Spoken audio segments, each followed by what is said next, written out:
오늘 우리가 함께 보실 하나님의 말씀은 창세기 1장 26절에서 28절까지 말씀입니다.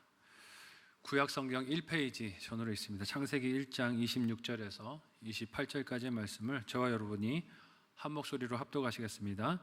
하나님이 이르시되 우리의 형상을 따라 우리의 모양대로 우리가 사람을 만들고 그들로 바다의 물고기와 하늘의 새와 가축과 온 땅과 땅에 기는 모든 것을 다스리게 하자 하시고, 하나님이 자기 형상 곧 하나님의 형상대로 사람을 창조하시되 남자와 여자를 창조하시고, 하나님이 그들에게 복을 주시며 하나님이 그들에게 이르시되 생육하고 번성하여 땅에 충만하라.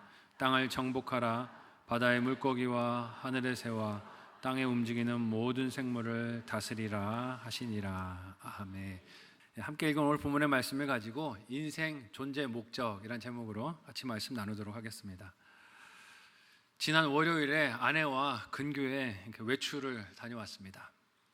평소 월요일에는 아내와 더불어서 살림에 필요한 물건이나 장을 보기 위해서 마트나 아울렛을 많이 가는데, 지난 월요일에는 제가 아내한테 그랬어요. 다른 데 가자. 맨날 이렇게 실내 가가지고 뭐 필요한 거 사오고 그러지 말고 좀 다른 데 가자. 다른 일을 하고 싶었어요.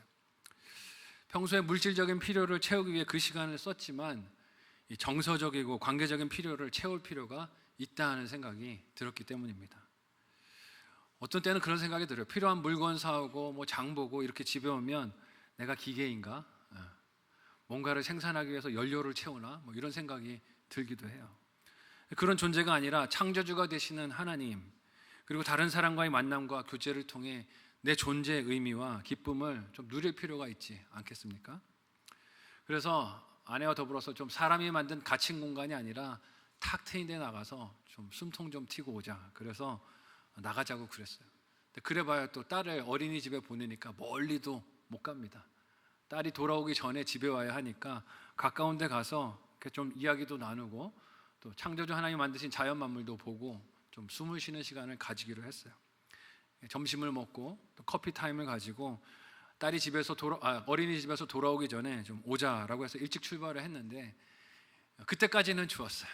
운전을 하고 집으로 오는데 갑자기 날씨가 급변합니다.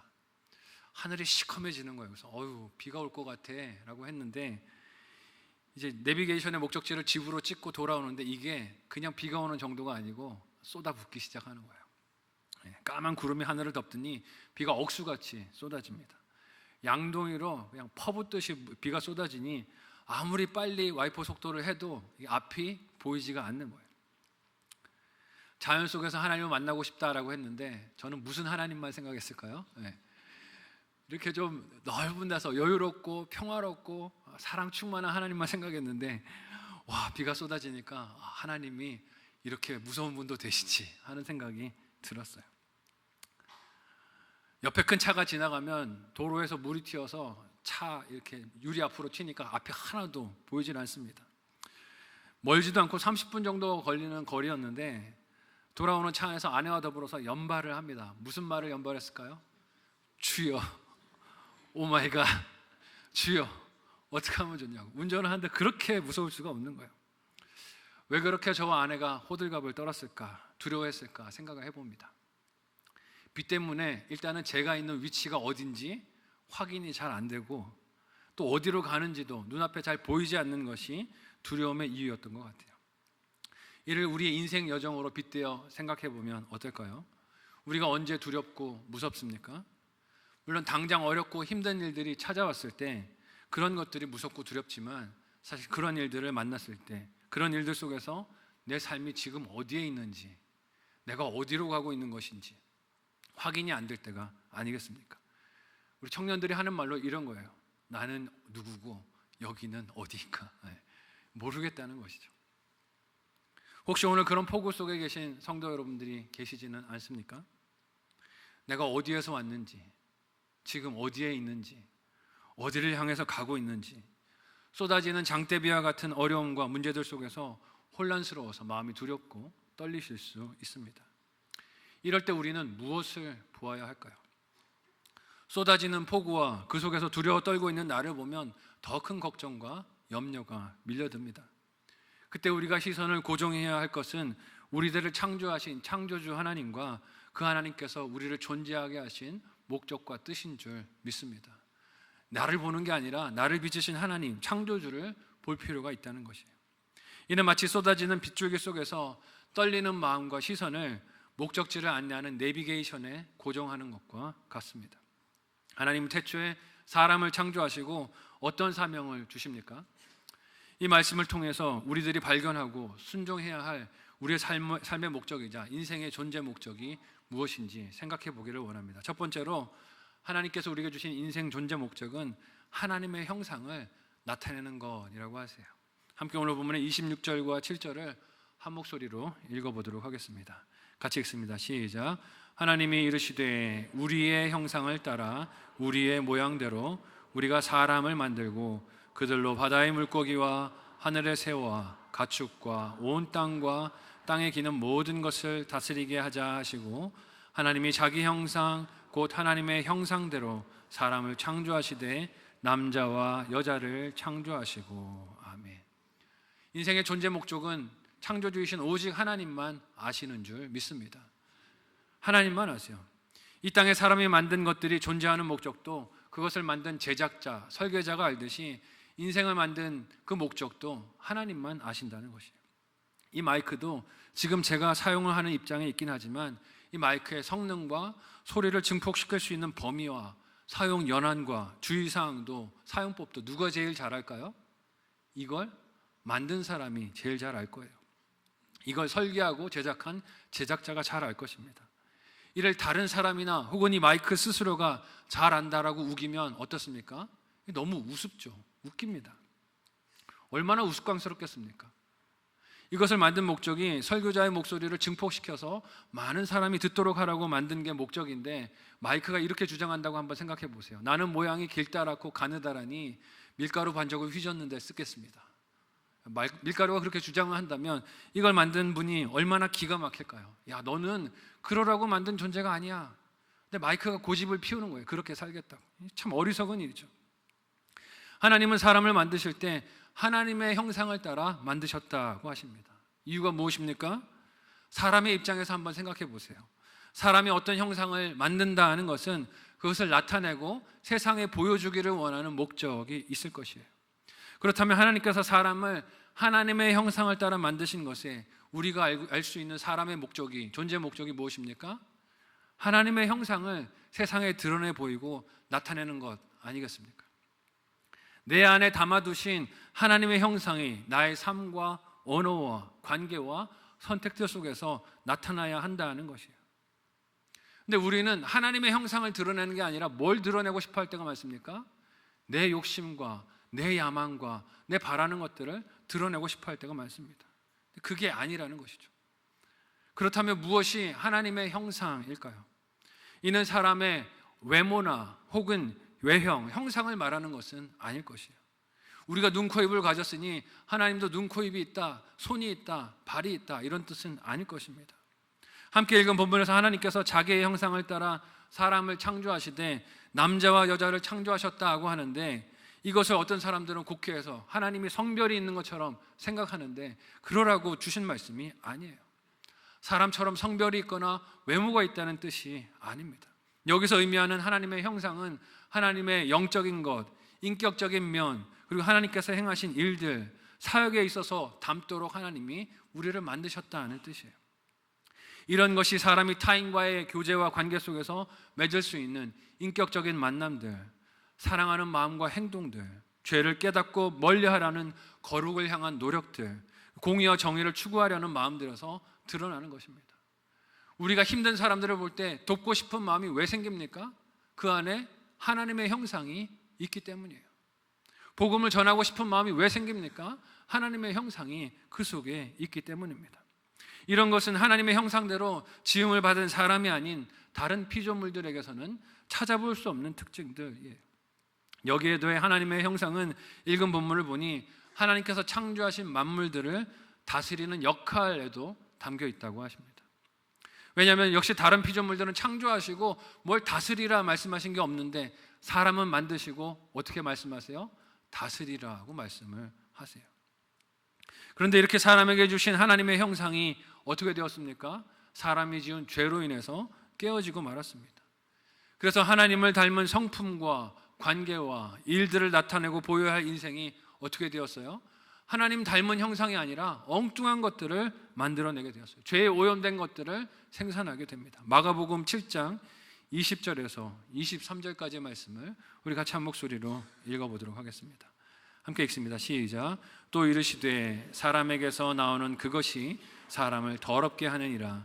속에서 곧 사람의 마음에서 나오는 것은 악한 생각 곧 음란과 도둑질과 살인과 간음과 탐욕과 악독과 속임과 음탕과 질투와 비방과 교만과 우매함이니 이 모든 악한 것이 다 속에서 나와서 사람을 더럽게 하느니라. 아멘.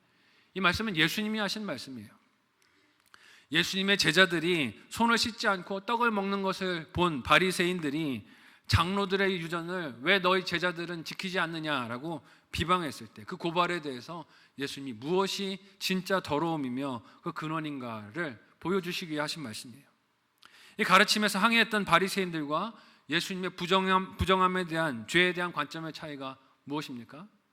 바리새인들은 자신들이 정결하다고 생각하면서 씻지 않는 손으로 음식을 먹는 것이 그들을 부정하게 만든다라고 생각했어요. 하지만 예수님은 하나님의 형상을 죄로 인하여 잃어버린 사람의 속에서 나오는 것들이, 밖에서 들어가는 게 아니라 속에서 나오는 것들이 자신만이 아니라 남들도 세상도 더럽게 만드는 원인이 된다라고 말씀하셨어요. 즉 인생이 삶의 목적을 잃어버렸다는 것입니다. 하나님의 형상을 세상에 드러내도록 하나님이 창조하셨지만 그 일은 하지 않고 죄를 마음에 품고 드러내고 행하는 반역을 일삼는 반역자의 인생이 되었다는 것이에요. 그러니 쏟아지는 빛 속에서 길을 잃어버린 것처럼 두려움과 염려에 붙들려서 방황하는 것입니다. 그래서 하나님이 보내신 분이 누구십니까? 한번 따라해 보시겠습니다. 우리 주 예수 그리스도. 믿으시기 바랍니다. 네. 방황하지 말라고 예수님을 보내주셨어요. 잃어버린 하나님의 형상을 회복하며 그 부르신 뜻대로 살게 하시려고 하나님의 아들 독생자를 우리에게 보내주신 것입니다. 그래서 예수님은 성부 하나님을 보여달라고 요구했던 제자 빌립에게 이렇게 말씀을 하세요. 요한복음 14장 8절에서 11절까지의 말씀을 우리 같이 한 목소리로 읽어보도록 하겠습니다. 같이 읽습니다. 시작. 빌립이 이르되 주여 아버지를 우리에게 보여주옵소서. 그리하면 족하겠나이다.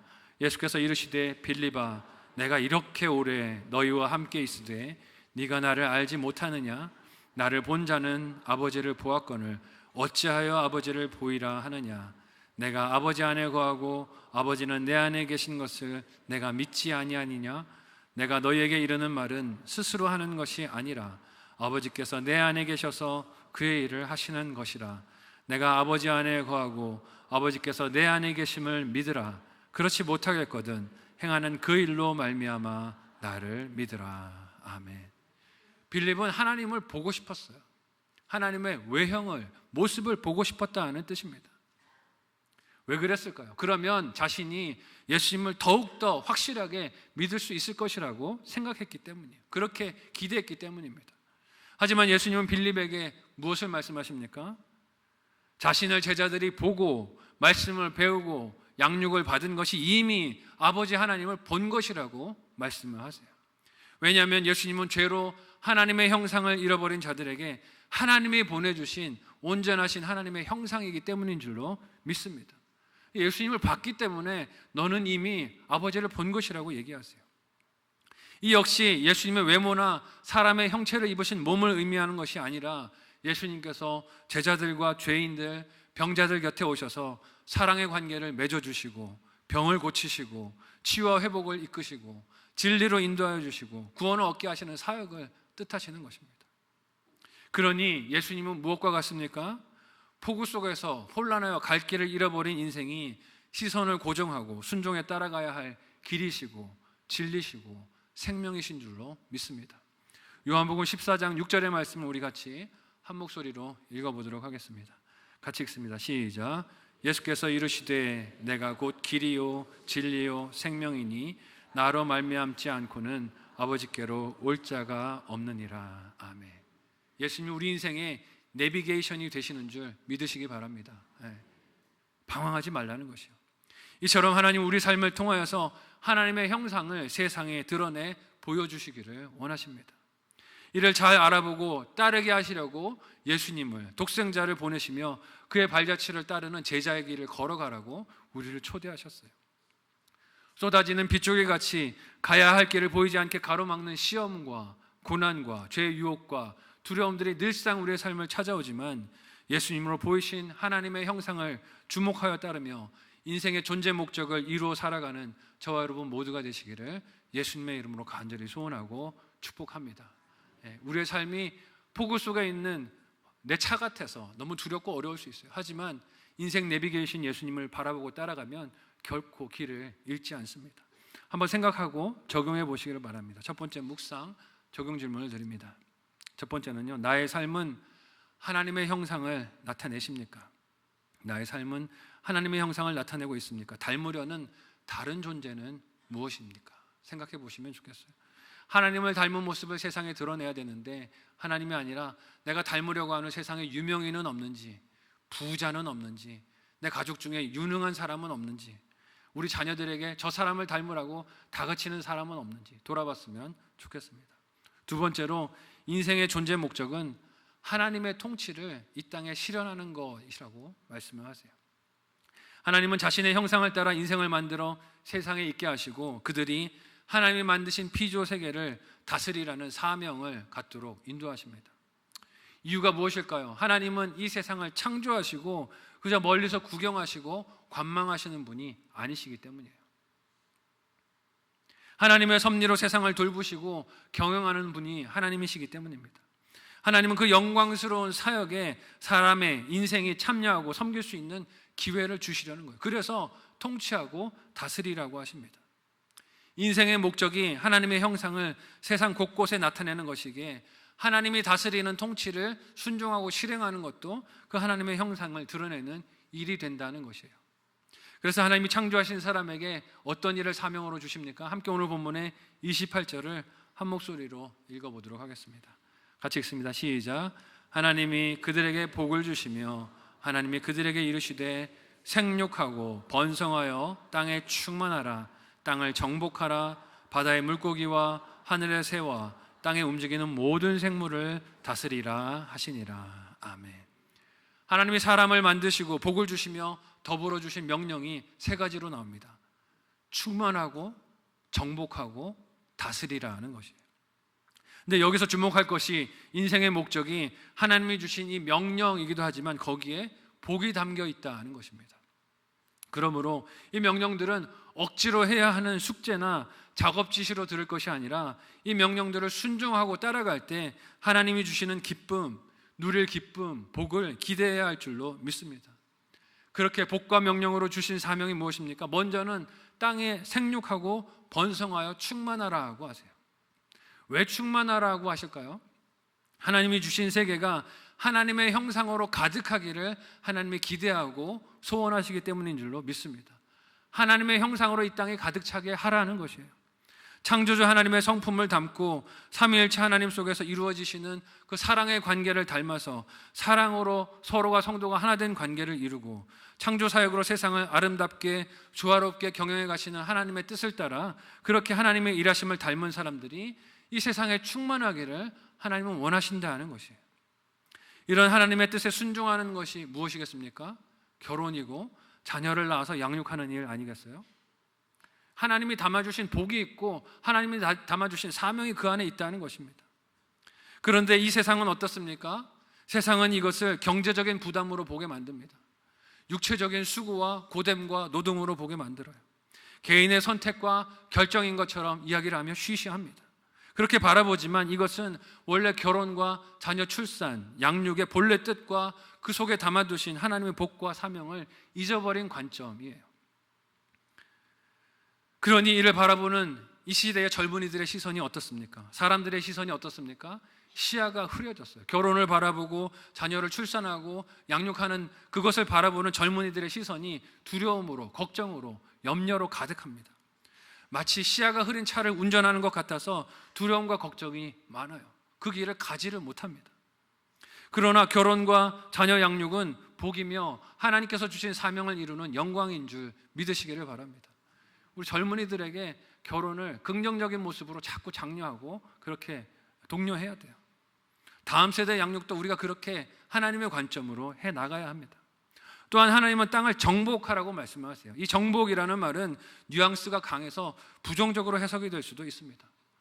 오늘 3부 예배 들어오기 직전에 또 속보를 봤는데 미국이 이란을 폭격했다고 그래요. 핵시설들을 폭격했다 그러는데 정복이라는 말을 들으면 우리 이런 말들을 떠올립니다. 성경에서 남을 노예로 만들거나 군사로 점령하는 일, 강한 무력을 사용해서 상대방을 꼼짝 못하게 만드는 것들을 정복이라고 생각하기 쉽습니다. 그래서 이런 것을 그런 힘과 무력의 논리로 해석을 하면 어떻습니까? 땅을 정복하라는 말씀을 사람이 원하는 대로 자연을 파헤쳐 개발하고 파괴하고 원하는 것을 욕심대로 쟁취하고 가지라는 뜻으로 오해해서 듣게 된다는 거예요. 그렇지만 이는 죄인으로 하나님의 형상이 깨진 인간 왕이 사용하는 잘못된 방식의 정복인 것을 우리가 잊지 말아야 합니다.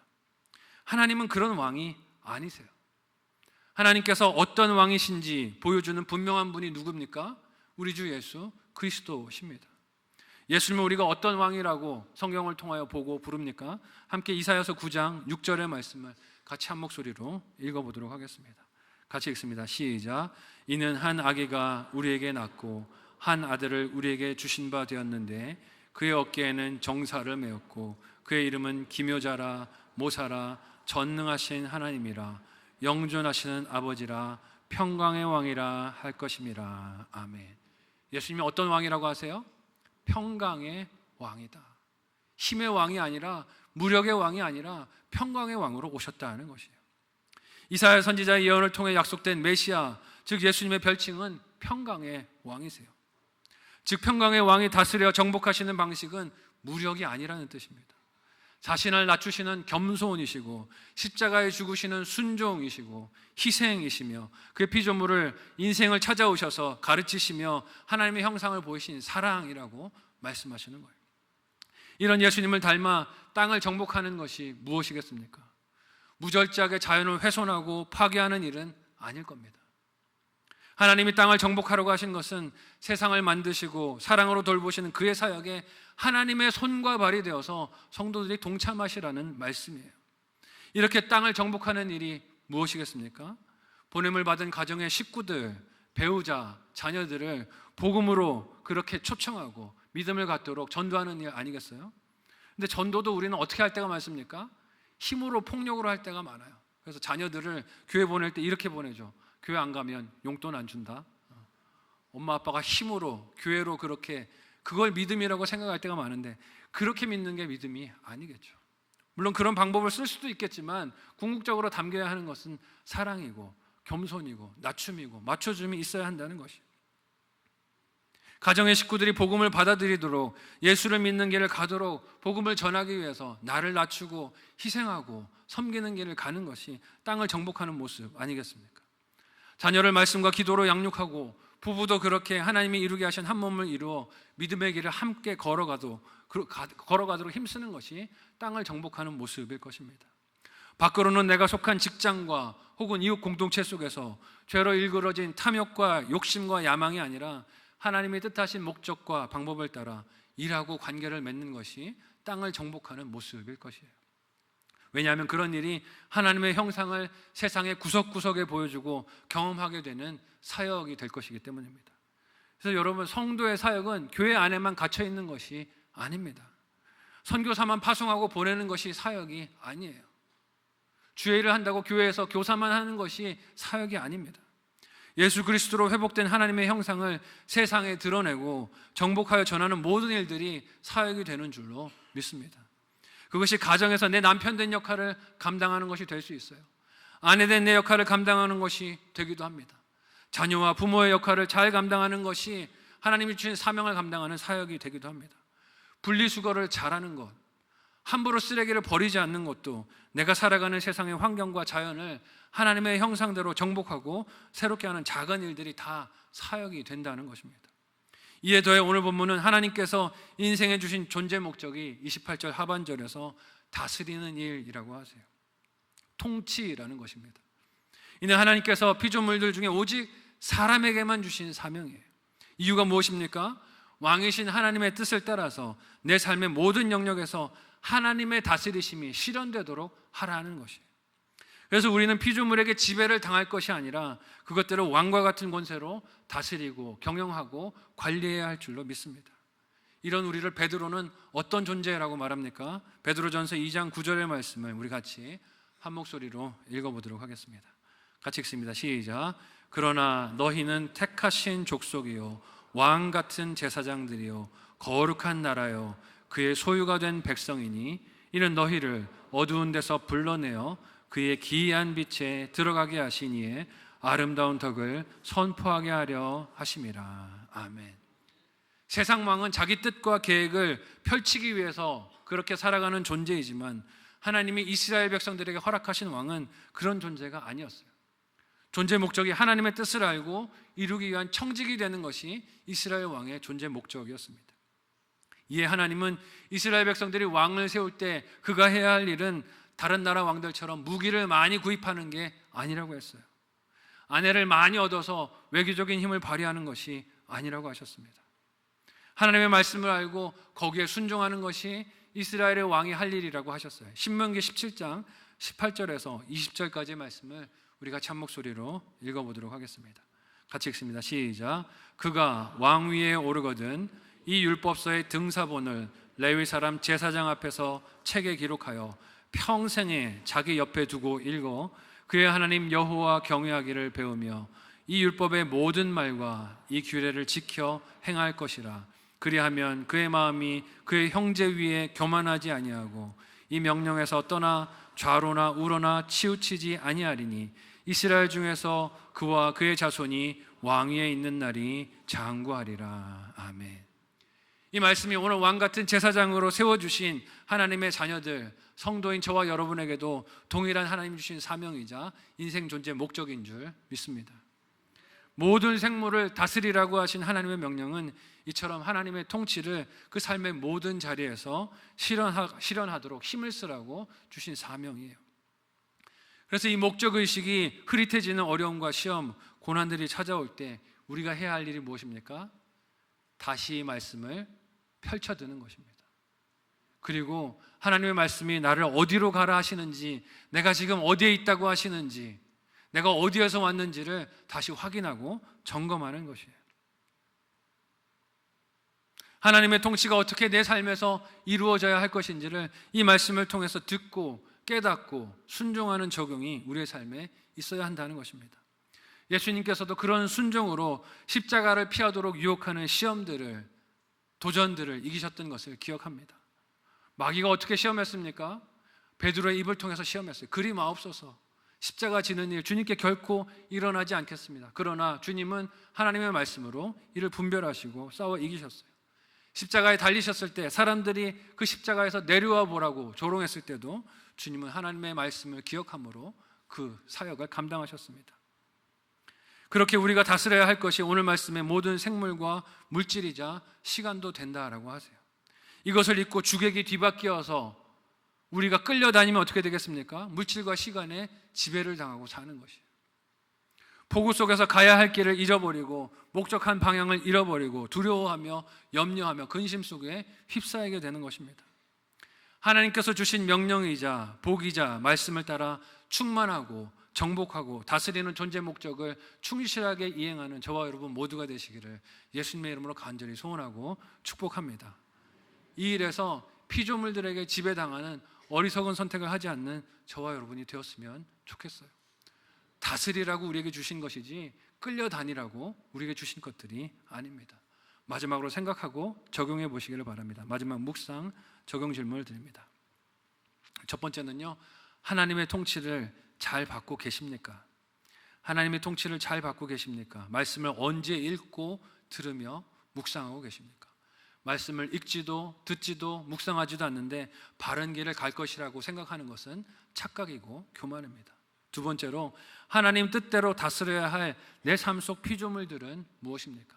하나님 뜻대로 다스리고 통치해야 할 내 삶 속의 피조물들은 무엇입니까? 나는 시간과 돈을 어떻게 쓰고 관리하고 있습니까? 생각해 보시면 좋겠습니다. 믿음의 길을 가는 우리의 여정에 쏟아지는 세상 가치의 폭우들이 있습니다. 그래서 우리의 존재 목적을 흐리는 위협과 시험들이 시시때때로 찾아옵니다. 잘 가고 있다고 생각을 했는데 내 옆에서 갑자기 잘 되는 사람이 떵떵거리고 자랑을 하면 내가 잘못 가고 있나? 두려운 마음이 확 밀려들기도 해요. 그래서 내 위치를 잃어버린 것 같고 가야 할 목적지를 놓친 것 같아 두려움이 엄습하기도 합니다. 그렇지만 하나님께서 사람을 만드시고 일러주신 존재 목적을 우리가 분명히 놓치지 않고 바라보고 걸어갈 때 우리는 다시 경로를 되찾고 올바른 길을 걸어가게 될 줄로 믿습니다.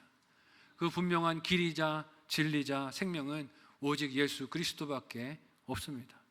그 주님께 시선을 두고 살아갈 때 우리는 오늘 말씀에서 하나님이 주시는 인간의 존재 목적, 그 사명을 이룰 수 있어요. 가는 곳마다 우리의 삶을 통해 하나님의 형상이 드러나게 될 것입니다. 가는 곳마다 우리의 삶을 통해 하나님의 통치가 실행되는 충만함과 정복함과 다스리는 역사가 일어나게 될 것이에요. 순종으로 이 경로를 이탈하지 않는 저와 여러분 모두가 되시기를 사랑하는 예수님의 이름으로 간절히 소원하고 축복합니다. 아멘. 말씀을 생각하며 이 시간에 합심하여 함께 기도하도록 하겠습니다. 하나님은 우리를 하나님의 형상대로 창조하시고 그 형상이 세상에 널리 퍼지며 하나님의 통치가 이 세상에서 이루어지기를 원하십니다. 혹 세상 염려와 걱정, 욕심의 폭우에 방향과 위치를 잃었다면 이 시간에 회개하고 하나님 앞에 부르짖어 다시 그 길을 회복하기를 원합니다. 오늘 말씀을 주목하며 다시 바른 길을 가는 저와 여러분이 되었으면 좋겠습니다. 하나님, 우리의 삶이 하나님의 형상을 나타내게 인도하여 주시고 하나님의 통치를 이루는 복의 통로가 되도록 도와주시옵소서. 모든 상황 속에서 나를 구속하신 주님을 바라보며 사명을 감당하는 하나님의 아들, 딸들이 되게 도와달라고 오늘 말씀을 기억하며 합심하여 함께 간절한 마음으로 기도하겠습니다. 기도합니다. 하나님, 은혜를 감사합니다. 우리를 사랑하셔서 하나님의 형상으로 우리를 창조하여 주시고 하나님, 우리 인생 목적을 하나님의 형상을 세상 곳곳에 드러내고 보이라고 우리를 그렇게 이끌어 주시고 인도하여 주시니 감사합니다. 내 모습과 내 야망과 내 욕심을 드러내려 하지 않게 해주시고 하나님의 형상을 드러내는 삶의 목적을 하나님 순종하여 잘 감당하는 우리가 되도록 도와주시옵소서. 하나님의 통치를 내 삶의 구석구석에서 순종하며 이루어가기를 원합니다. 내게 주신 물질도 시간도 하나님의 뜻을 따르며 순종하며 사용하기를 원하오니 인도하여 주셔서 피조물들을 다스리는 왕으로 권세자로 사명 감당하게 해주시고 그것들에게 끌려다니는 어리석은 인생이 되지 않도록 도와주시옵소서. 우리에게 주신 물질과 시간들 하나님의 뜻대로 잘 사용하며 왕된 하나님의 백성으로서의 사명 감당할 수 있도록 우리를 인도하여 주시고 성령 하나님이 일깨워 주셔서 날마다 승리하도록 도와주시옵소서. 감사하며 예수님의 이름으로 기도하옵나이다. 아멘. 하나님, 우리를 하나님의 형상대로 빚어주셔서 감사합니다.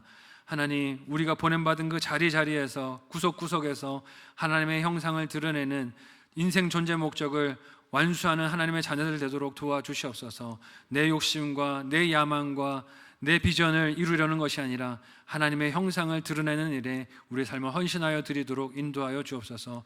하나님, 하나님의 형상대로 우리를 빚으시고 자연 만물을, 피조물들을 다스리라 말씀하시는데 다스리지 못하고 끌려다녔던 우리의 모습을 회개하오니 용서하여 주옵소서. 이제라도 다시 그 사명 회복하여 하나님이 명령하신 대로 그것들을, 피조물들을 다스리며 왕된 하나님 백성들의 권세를 드러내며 하나님의 자녀답게 이 땅을 살아가는 하나님의 백성들 다 되도록 도와주시옵소서. 하나님, 은혜를 감사하며 이 시간에 예물 드립니다. 신앙 고백으로 드리는 이 예물을 기쁨으로 연락하여 주옵소서.